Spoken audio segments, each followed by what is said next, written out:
ఒకసారి గమనించండి ప్రజలారా మీరే, నేను ఏం మాట్లాడాడు ఆయన, ఎంత సంస్కారహీనంగా మాట్లాడతాడు.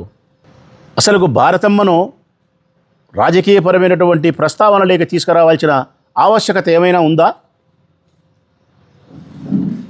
రాజకీయాలలో కొనసాగే మేము మా రాజకీయ ప్రత్యర్థుల యొక్క కుటుంబ స్త్రీలను పత్రికా ప్రకటనలకు కానీ వారి ఆత్మగౌరవాన్ని దెబ్బతీసే విధంగా కానీ వారిని విమర్శించడం అనేది సంస్కారమా? మేము ఎప్పుడైనా మాట్లాడుతున్నాం అట్లా? మేము ఎప్పుడు మాట్లాడడం అట్లా? అసలు రాజకీయాలకు భారతమ్మకు సంబంధమే లేదు. రాజశేఖర రెడ్డి ముఖ్యమంత్రిగా ఉన్న సందర్భంలో కూడా ముఖ్యమంత్రి గారి కోడలుగా భారతమ్మ గారు ఏ రోజు జోక్యం లేదు. బెంగళూరులోనే ఉండేది. ఆమెకు తెలిసింది బెంగళూరు పులివెందుల. జగన్మోహన్ రెడ్డి గారు ముఖ్యమంత్రి అయిన తర్వాత కూడా, తన భర్త ముఖ్యమంత్రి అయిన తర్వాత కూడా 5 సంవత్సరాల కాలంలో ఎక్కడే కానీ రాష్ట్ర పరిపాలనలో కానీ నిర్ణయాలలో కానీ ఏమాత్రమే కానీ ఆమె పాత్ర లేదు.